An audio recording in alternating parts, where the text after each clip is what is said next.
pakinggan ka, bilib sa'yo. Galing, oo, nag-sign na ng waiver. Nagtanong ako kagabi sa mga bankers, ha? May mga kaibigan ako na sa bangko. Sabi ng BPI, walang billion account ang Rodrigo Roa Duterte.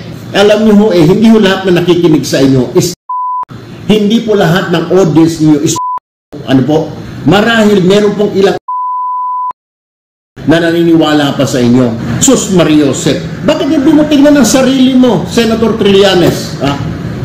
Sabi nga ho tingin ko ho kung ako naglalabas ng fake news, kung sa tingin ninyo, anong tawag ho sa'yo?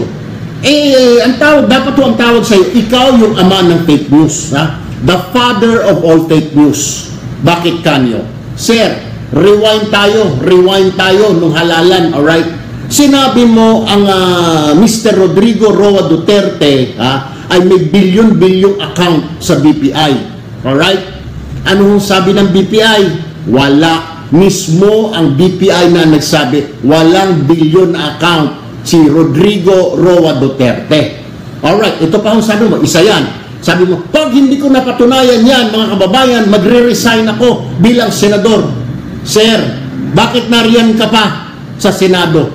Hindi mo napatunayan? Hindi ba sabi ng BPI? Sabi ng BPI, walang billion account ang Rodrigo Roa Duterte.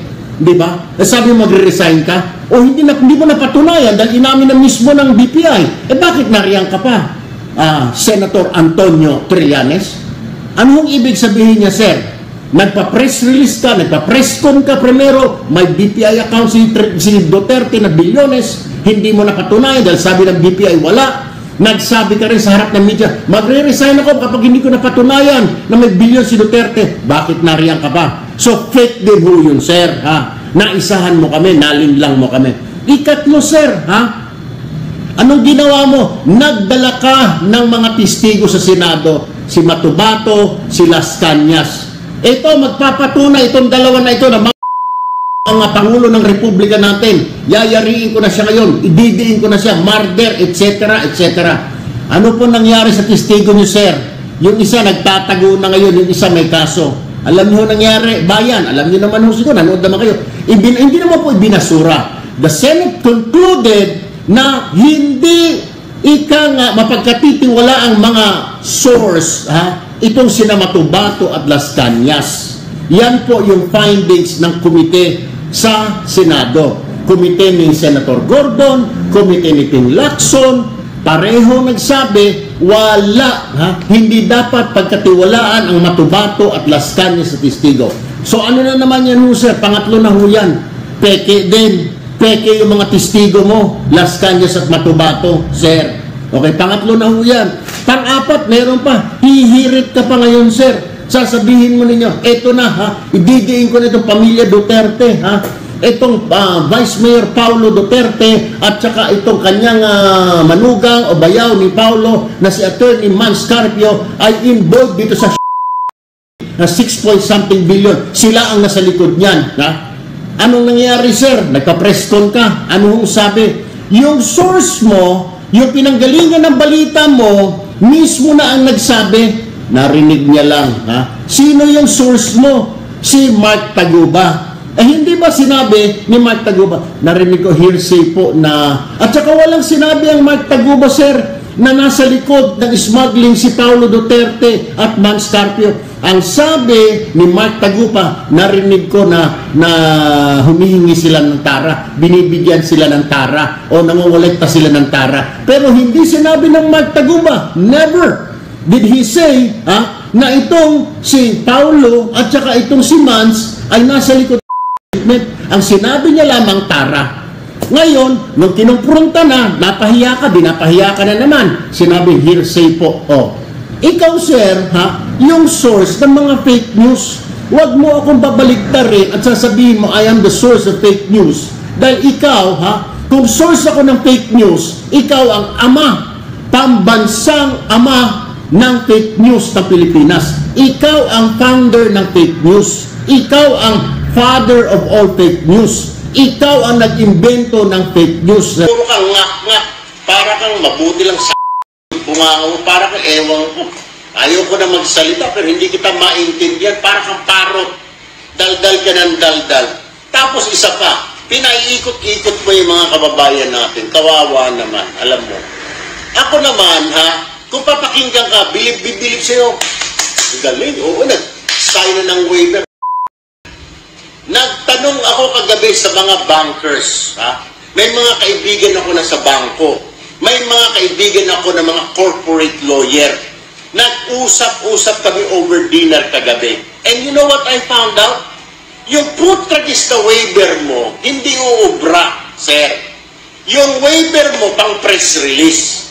Baka hindi nga tanggapin ng bangko yan pagbibit-bitin ng tao. Bakit ka mo?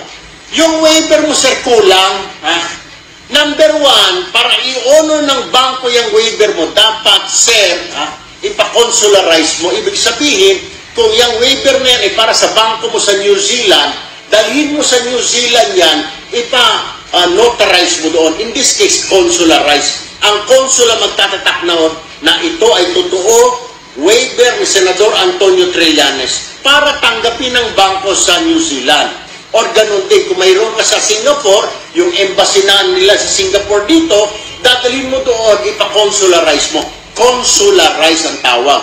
Not notarize, consularize. Lalagyan ng seal ng konsulado o ng embahada na itong dokumento na ito ay pinirmahan ni Senador Trillanes dito sa konsulado na ito ay hindi peke.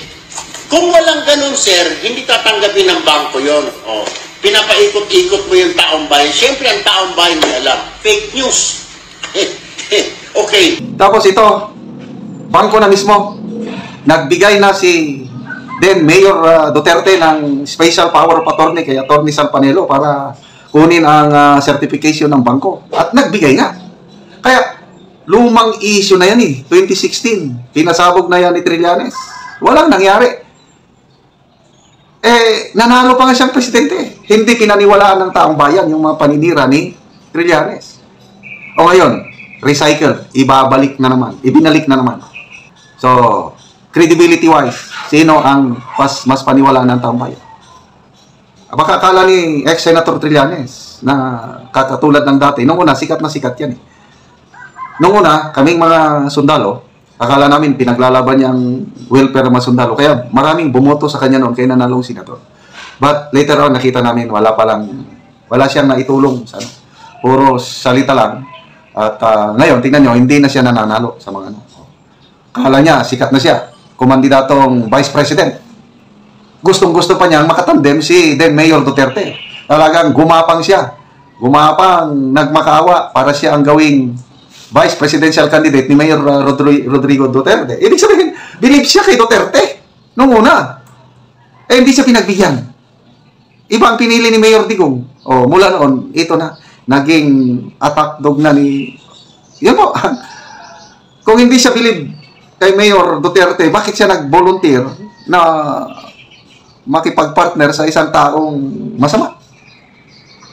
So, mula noon, wala na. Kumandidato siyang senador, talo. Ngayon, mayor na lang. Ano yung latest survey? Eat my dust.